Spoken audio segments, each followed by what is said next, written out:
para doon sa mga namatay nung Super Typhoon Yolanda. At dapat mabanggit din natin na isa doon sa mga prayers of the faithful ay siya mismo ang nagsabi. And this is for the souls of those who perished in the Super Typhoon and in the Bohol and Visayan earthquake. Nasabi niya ay pagkatawag kung saan nga po ginawa itong misa, yung tinawag din po ni Archbishop Du na ground zero nung kasagsagan ng Super Typhoon Yolanda. Jiggy!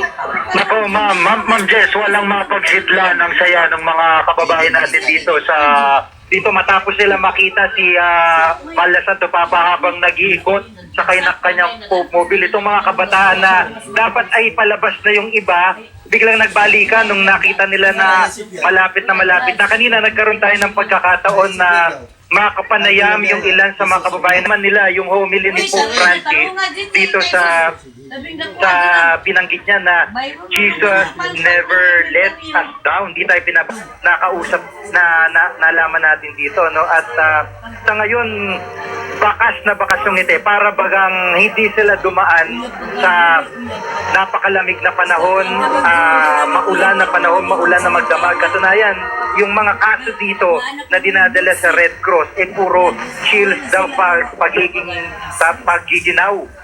Giniginaw yung mga Kala namin gumanda na kasi yung mga tao parang walang nangyayari. Yun na parang walang nangyayari. Kanina, alam nyo, yung paglanding ng eroplano ni Pope, medyo liwanag. Medyo hindi naman sumilip yung araw, pero nagliwanag ng konti. Pero ngayon, madilim. At sandali, sige, bata na naman ito. Tumigil. Ang Pope, iniaabot sa kanya. Napakaswerte ng bata, napakaswerte. Hindi makatiis yan pag may na ganyan. Titigil. Hindi pwedeng hindi.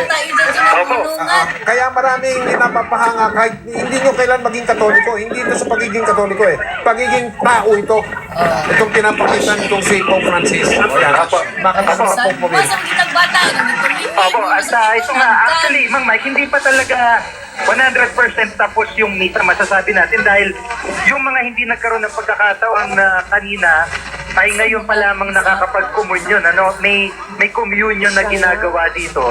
At tuloy-tuloy, kahit pa huling basbas na, tuloy-tuloy yung communion. At ito talaga yung nais ng Archdiocese din of Palo na lahat ng mga tao na nais tumanggap ng communion ay magkakaroon ng pagkakataon. Tuloy-tuloy, ang haba ng pila dito, lakas ng ulan, basang-basahan lahat ng mga tao. Pero sa kabila noon, parang wala nangyari. Akala mo 6 a.m. na wala pang araw. At yung kabila nito ay runway na. Pero itong parting ito yung sementado. Ako, nagtatakbuhan ulit yung mga tao dito. Dumaan na dito Pero parang bumabalik yung Bongoy, Mang Mike. May ikot ulit. May ikot ulit. Ito na. Yung dumaan yung mobile. Teka, makikitakbo na rin ako dito.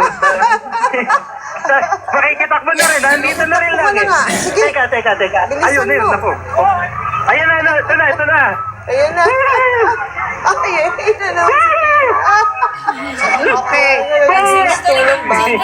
Wala.